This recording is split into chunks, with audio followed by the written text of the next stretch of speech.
अस्सलाम वालेकुम। वालेकुम अस्सलाम। सब खैर है ना? सब खैर है। आप लोग बिल्कुल सही वक्त पे आए।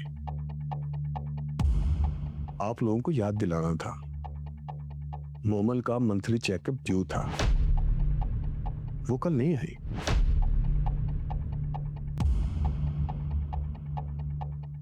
फिफ्थ मंथ स्टार्ट हो गया उसका।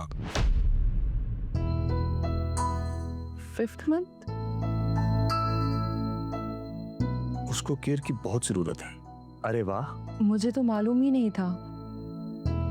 अगर पता होता तो मैं जबरदस्ती उसे लेकर आ जाती।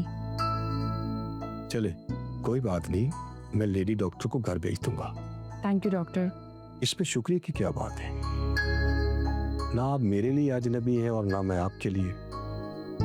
हम दोस्त हैं और ये दोस्ती आज की नहीं। क्यों इब्राहिम? आप ठीक कह रहे हैं।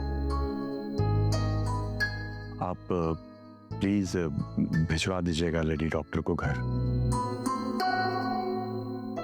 चलते हैं हम। खुदा हाफिज। खुदा हाफिज। Thank you doctor. चल।